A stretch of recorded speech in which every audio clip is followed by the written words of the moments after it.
इससे पहले हम कुछ पढ़ें, हम गीता महात्म्य के साथ शुरू करते हैं। संसार के दुखों से पीड़ित जिन मनुष्यों ने गीता का ज्ञान सुना है, उन्होंने अमृत प्राप्त किया है और वे श्री हरि के धाम को प्राप्त हो चुके हैं। हमसे पहले बहुत सारे लोग प्राप्त हो चुके हैं। जो पुरुष इस पवित्र गीता शास्त्र को सावधान होकर पढ़ता है, वो भय, शोक आदि से रहित होकर विष्णु पद को प्राप्त होता है। भगवत गीता आपके भय को, आपके शोक को, आपके मोह को काट देती है। इतनी प्रबल है ये। आगे पढ़ते हैं। जो मनुष्य स्वयं गीता शास्त्र का पठन पाठन नहीं जानता है, जिसने अन्य लोगों से वह नहीं सुना है, स्वयं को उसका ज्ञान नहीं है, जिसको उस पर श्रद्धा नहीं है, भावना भी नहीं है, वो मनुष्य लोक में भटकते हुए शूकर जैसे है। शूकर मतलब सुअर। उससे अधिक नीच दूसरा कोई मनुष्य नहीं है, क्योंकि वह गीता को नहीं जानता है।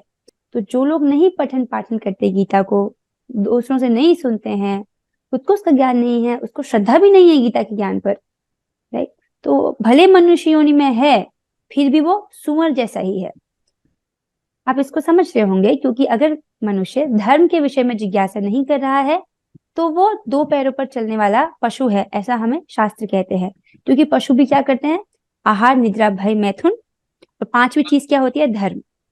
और अगर मनुष्य भी केवल आहार, निद्रा, भय, मैथुन में ही लगा रहे, तो वो भी दो पैरों पर चलने वाला पशु है। किंतु जो मनुष्य गीता सुनता है, पढ़ता है, तो वह इस लोक में गीता रूपी अमृत का पान करके मोक्ष प्राप्त कर सुखी होता है। गीता का अर्थ तत्पर सुनने में तत्पर बना हुआ मनुष्य महापापी हो तो भी वो वैकुंठ को प्राप्त होता है और विष्णु के साथ आनंद प्राप्त करना है। तो आप लोगों की तो बात ही क्या, आप तो भगवान के भक्त हैं। That's beautiful ना। जब हम गीता महात्म्य पढ़ते हैं, we get motivated. So ये एक श्लोक है जो हमने पहले पढ़ा हुआ है। इसको हम रिसाइट करेंगे। एक बार मैं बोलती हूँ, फिर आप लोग पीछे पीछे बोलेगा, ठीक है? अकाम सर्व कामो वा, अकाम सर्व कामो म सर्व कामो वा, मोक्ष काम उदारधी, मोक्ष काम उदारति, तीव्रेण भक्ति योगेन, तेन भक्ति योगेन यजेत पुरुषं परम। यजेत पुरुषं परम। बहुत सुंदर। ये जो श्लोक है, ये श्रीमद् भागवतम का श्लोक है और इसमें बोला गया है अकाम सर्व कामवा। अगर कोई व्यक्ति अकाम है, अर्थात उसमें कोई भी इच्छा नहीं है, किसी भी कोई भी इच्छा उसके पास नहीं है। अब आप प्रश्न पूछ सकते हो, अरे जीवात्मा का तो इच्छा करना स्वभाव है, ऐसा कैसे हो सकता है कि उसकी कोई इच्छा नहीं है? तो आपको याद होगा, कोई इच्छा नहीं है कहने का मतलब है कोई मटीरियल इच्छा नहीं है। उसकी एक ही इच्छा है, कृष्ण को सुखी करने की इच्छा है। तो ये कोई भौतिक इच्छा नहीं है। अकाम सर्व काम हुआ, सर्व काम मतलब सभी प्रकार की इच्छाएं हैं, और मोक्ष कामा यानी मोक्ष प्राप्त करने की इच्छा है। और ऐसा उदार धी व्यक्ति, राइट, उदार मतलब होता है बड़ा और धी मतलब बुद्धि, ऐसी ब्रॉड बुद्धि वाला व्यक्ति, ऐसी बड़ी बुद्धि वाला व्यक्ति क्या करता है? तीव्रेण भक्ति योगेन, बड़ी तीव्रता से भक्ति योग करता है। यजेत पुरुषम पुरम, किसकी भक्ति करता है? पूर्ण पुरुषोत्तम भगवान की। वो कौन है? भगवान श्री कृष्ण है। तीव्र भक्ति का क्या अर्थ है? तीव्र भक्ति का अर्थ होता है कि आप भक्ति के अलावा कोई और साधन नहीं कर रहे हो, आपको भक्ति पर अटूट विश्वास है, भक्ति ही कर रहे हो। दिस इज वेरी गुड श्लोक, right? A person who has broader intelligence, जिसके पास बहुत ब्रॉड इंटेलिजेंस है। यहाँ पर तो जो मूर्ख लोग हैं उनकी बात ही नहीं है, जो बुद्धिमान व्यक्ति है उन्हीं की बात हो रही है। क्योंकि नैरो बुद्धि वाले यानी कम बुद्धि वाले लोग इतना भी नहीं समझ पाते कि इतनी बड़ी क्रिएशन के पीछे एक क्रिएटर है, इतना भी वो नहीं समझ पाते। यहाँ पर ब्रॉड यानी उदार बुद्धि वाले लोगों की बात है। तो कॉन्ग्रेचुलेशन, आप एक उदार बुद्धि वाले व्यक्ति हैं। भागवत ऐसा कह रही है। पूछा जाए कि ये जो परम पुरुषोत्तम भगवान है वो कौन है? भगवान श्री कृष्ण कृष्ण है। जी। ठीक है, तो फिर उनको हम प्रसन्न कैसे करें? उनको प्रसन्न कैसे करें? भक्ति। तो उसका सीक्रेट बड़ा आसान है, मतलब भक्ति से। उसमें भी वो क्या मांग रहे हैं? बहुत छोटी डिमांड है उनकी। तो मेरे पीछे बोलेगा, पत्रम पुष्पम फलम तोयम पत्रं पुष्पं फलं तोयं यो मे भक्त्या प्रयच्छति यो मे भक्त्या प्रयच्छति तदहं भक्त्या उपहृतम् तदहं भक्त्या उपहृतम् अश्नामि प्रियतात्मनः। अश्नामि प्रियतात्मना। बहुत सुंदर, बहुत सुंदर। आपने तो बहुत मीठा गाया। भगवान कहते हैं, यदि कोई प्रेम तथा भक्ति के साथ मुझे पत्र, पुष्प, फल या जल प्रदान करता है तो मैं उसे स्वीकार करता हूँ। कितनी छोटी डिमांड है। उनको चाहिए एक पत्र, एक पुष्प। पत्र कोई भी पत्र हो सकता है, पर उनको तुलसी का पत्र विशेष रूप से पसंद है। पुष्प भी कोई पुष्प हो सकता है, यहाँ पर बस एक कमल पुष्प लिया है, पर उनको कोई भी पुष्प पसंद है।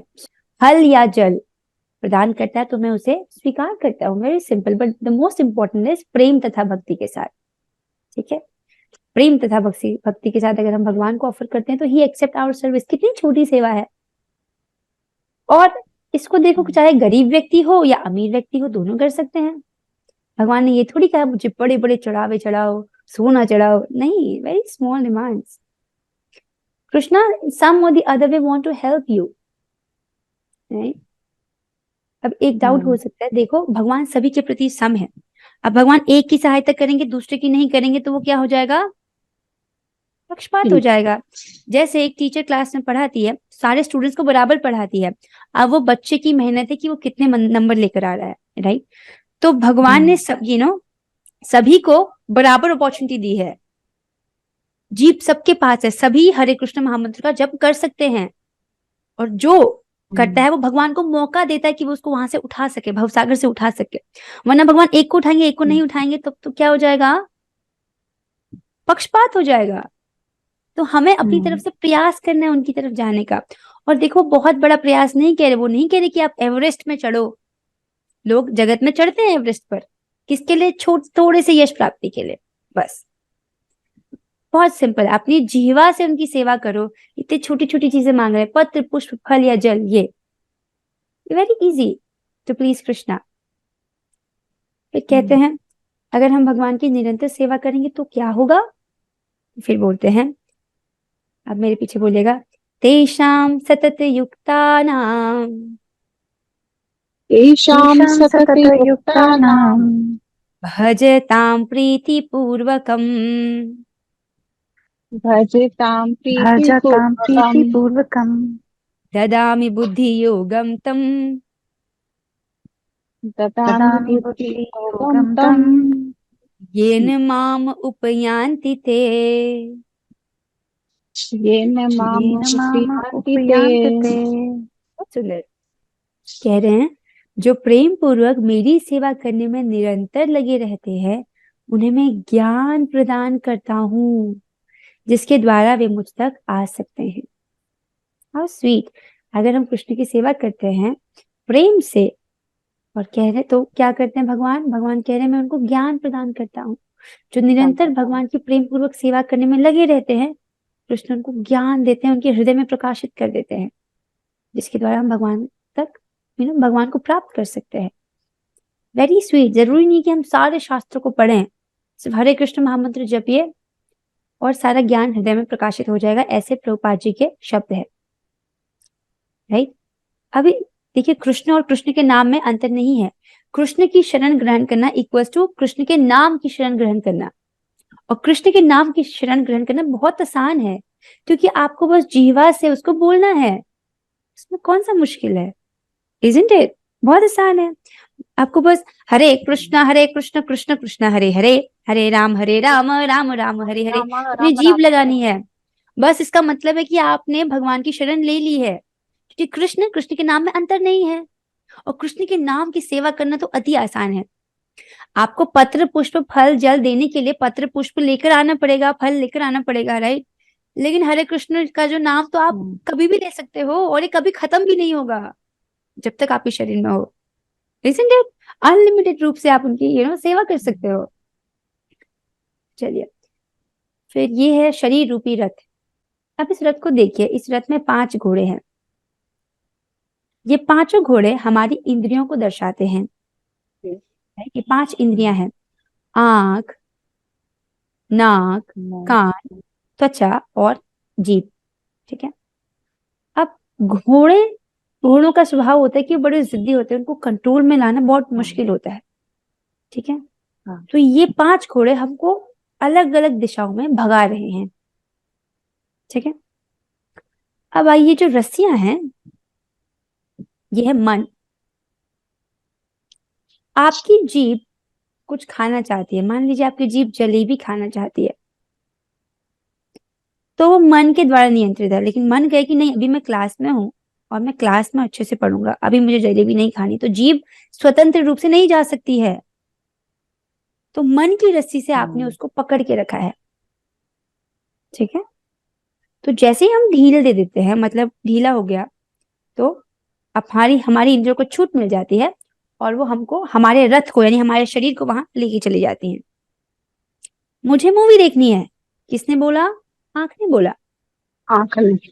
आंख ने। अब मन की रस्सी से आपने ढील दे दी, चलो ठीक है, चलता है एक बार तो क्या क्या हो जाएगा, देख लेते हैं।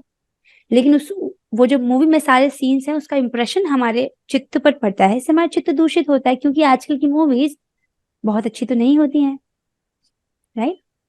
तो ये हो गया मन, क्या है? रस्सी है, ये लगाम है। अब है बुद्धि। तो इंद्रियों से ज्यादा बलवान होता है मन। अगर मन मना कर दे, इंद्रियां स्वतंत्र रूप से वहां नहीं जा सकती है। ठीक है। मन, लाइक अगर मन नहीं हो तो आप नहीं जा सकते उधर। अब मन को नियंत्रित करती है बुद्धि, और बुद्धि मन से भी ज्यादा स्ट्रांग होती है। ठीक है। अब मान लीजिए सुबह उठना है, 7 बजे आपका ऑफिस है, तो आपकी नींद 5 बजे खुल गई है, राइट। फिर भी आपका मन करता है चलो थोड़ा और सोते हैं, थोड़ा और सोते हैं, ऐसे करके 6 बज गए। आपको पता है कि आप आधे घंटे में उठ के नहा धो के ऑफिस चले जाओगे, तो 6:30 तक आप अपने मन की बात मान रहे हो, और 6:30 पे बुद्धि हो जाती है अलर्ट, आप नहीं और लेट कर सकते। तो अभी तक तो मन जीत रहा था, लेकिन अब बुद्धि हावी हो जाता है। तो यानी बुद्धि जो है वो मन से भी ज्यादा स्ट्रांग है, राइट। तो हमारा बुद्धि अगर स्ट्रांग हो तो हम अपने मन को आसानी से नियंत्रित कर सकते हैं। अगर बुद्धि कमजोर हो तो मन जहां जहां जाना चाहेगा, बुद्धि उसको वहां वहां जाने की छूट दे देगी, isn't it? अब ये सब क्या है? ये जो रथ है, ये क्या है? हमारा शरीर है, ये पूरा का पूरा, ये ये सारा हमारा शरीर है। ज्यादातर लोग अपना पूरा शरीर को पॉलिश करने में ही पूरा जीवन बिता देते हैं। मतलब ये जो घोड़े हैं, उनकी मांग पूरी करने में ही पूरा जीवन व्यतीत कर देते हैं, जो कि अपना पूरे मनुष्य जीवन को व्यर्थ करना है।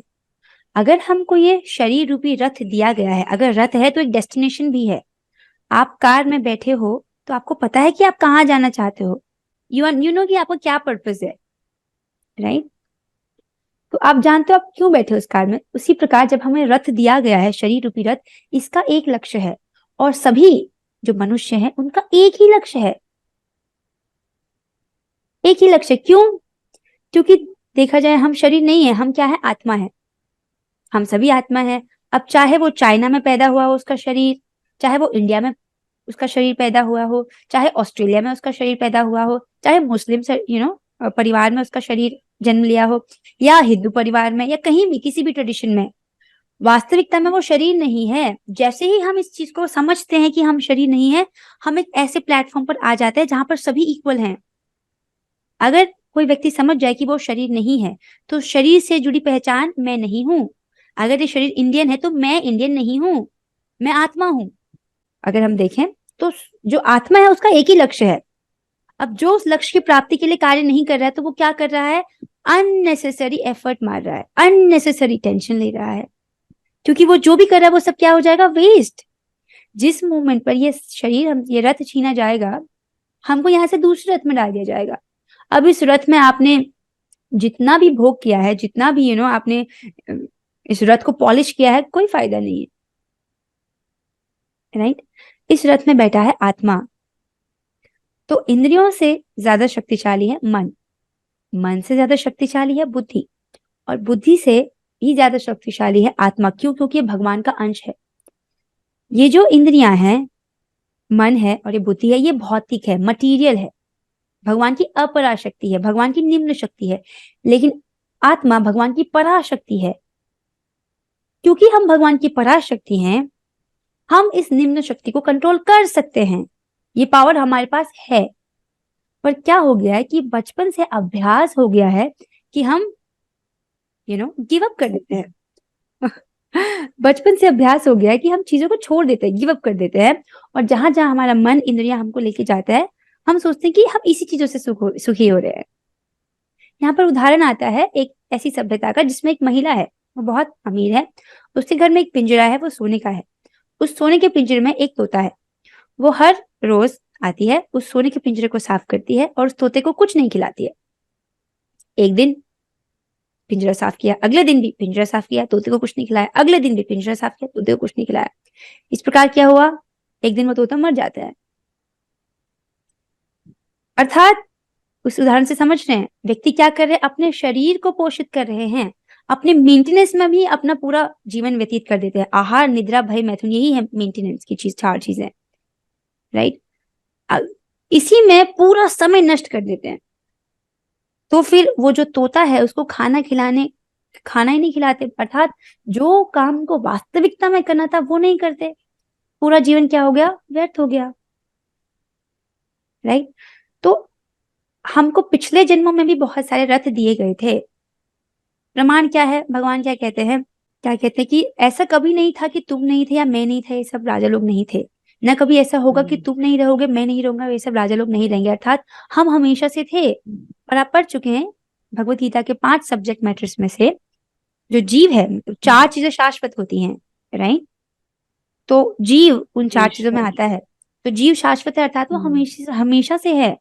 तो हम हमेशा से यहाँ पर हैं। हम पिछले लाइफ में फेल हो गए थे, that's why we have come again here. हाँ, शायद हमने कुछ अच्छा किया होगा, या शायद किसी भक्त की कृपा है कि हम आज भक्ति के रास्ते पर हैं।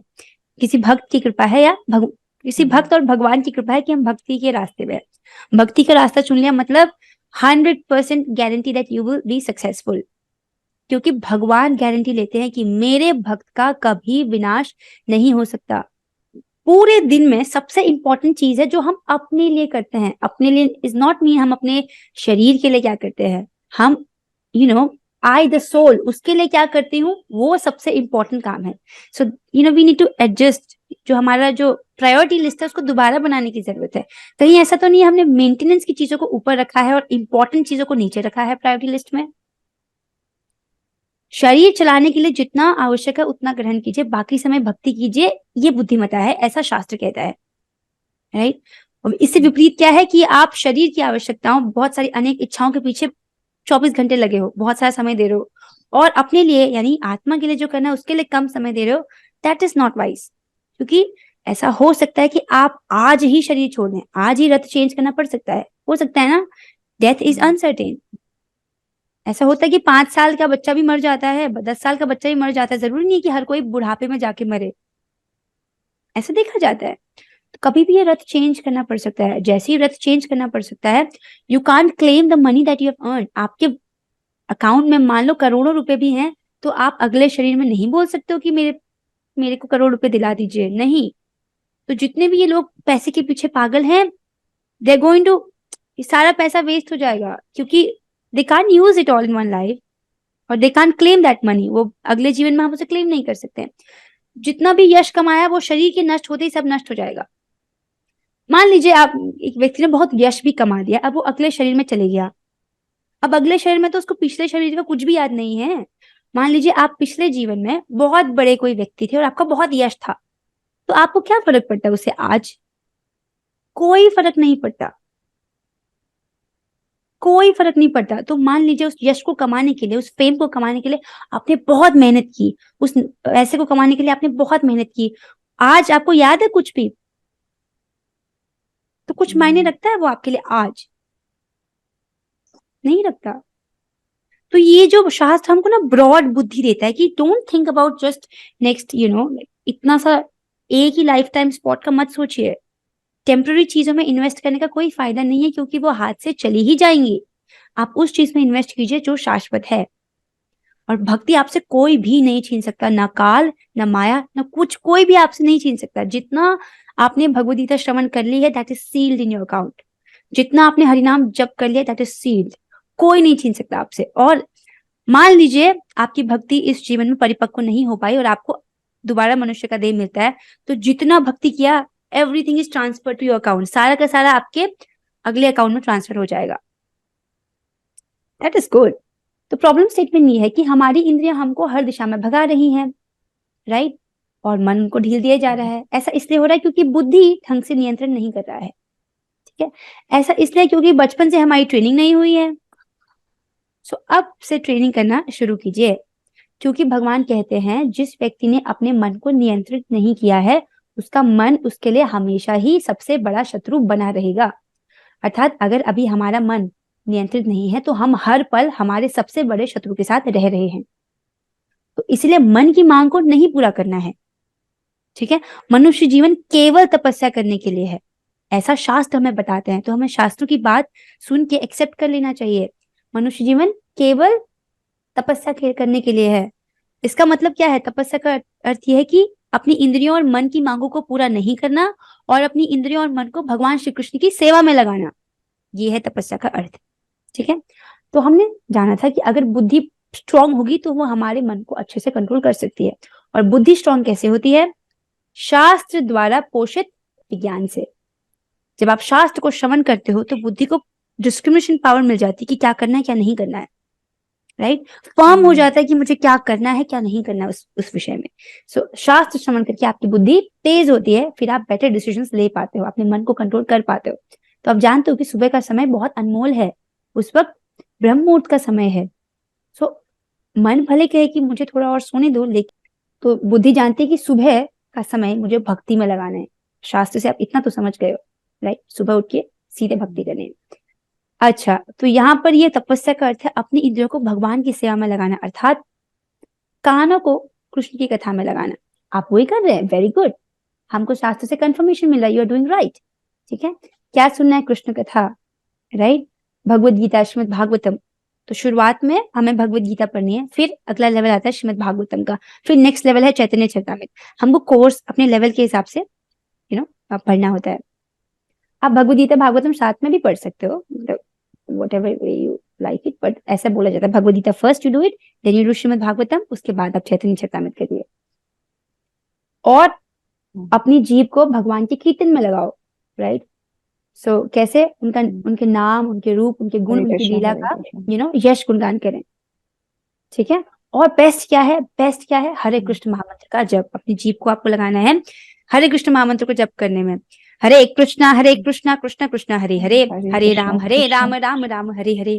कितना आसान कर दिया है कृष्ण ने कि आप कभी भी कहीं भी जप कर सकते हो, वॉशरूम में भी कर सकते हो, बिना नहाए भी कर सकते हो, बस आपको जप करना है। And this was enough. इससे हम कृष्ण का अटेंशन खींच लेते हैं अपनी तरफ, and this gives him the opportunity to pick us up from this material world, right. हम कृष्ण को बोलते हैं हमें बचाओ, और कृष्ण हमारी सहायता। क्वेश्चन पूछे? या ठीक है, पूछ लीजिए। तो थोड़ा सा अगर जल्दी। जैसे 108 बार करते हैं ना एक बार में, हाँ अगर हाँ उसके बीच में रुकना पड़े तो क्या करें? Is it okay? हाँ। देखो, अगर ऐसा हो जाता है, सबको ऐसा होता है, आप जब कर रहे हो, आपने मान लो 60 तक किया, then you need to go to washroom. हाँ तो आप माला हाँ को जी वॉशरूम में नहीं ले जाते हो, यू ऐसे मान लीजिए जी, आप ऐसे रख लिया आपने माला ना, यू डिड हाँ टिल हाँ हियर, मान लो आप इसको ऐसे रख हाँ दो हाँ बाहर, यू कम हियर, और जहाँ पे वो हाँ। उस मन के सिवा आगे कंटिन्यू कर लो। ऐसा होता है, सबके अच्छा। साथ होता है। ठीक है, बस मन वॉशरूम में माला नहीं ले जाते क्योंकि ये तुलसी जी है, राइट, हम जी। उनका सम्मान करते हैं। लेकिन आप कहीं पर भी हरे कृष्ण महामंत्र जप सकते हो। ठीक है, okay. So with this let's end today's class. हम लोग 3 बार हरे कृष्ण महामंत्र का जप करेंगे, और आप लोग भक्ति जी। करो। This is very very rare, right, and you are guaranteed that you are going to be successful. Krishna has taken your responsibility. बस आपको अपना रोल निभाना है। क्या करना है? रोज जप करना है और उनके विषय में श्रवण करना है, और साथ खाना। अपना अपना आप अपना रोल निभाइए, कृष्णा अपना रोल निभाने के लिए हमेशा ही तत्पर रहते हैं। ठीक है, Let's do the Hare Krishna mantra 3 times and then we are ending the class here. Hare Krishna, Krishna Krishna, Hare Hare, Hare Rama, Rama Rama, Hare Hare. Hare Krishna, Krishna Krishna, Hare Hare, Hare Rama, Rama Rama, Hare Hare. Hare Krishna, Krishna Krishna, Hare Hare, Hare Rama, Rama Hare Hare. Shrimad Bhagavad Gita की जय, श्रील प्रभुपाद की जय। All glories to Shri Guru Gauranga. Hare Krishna.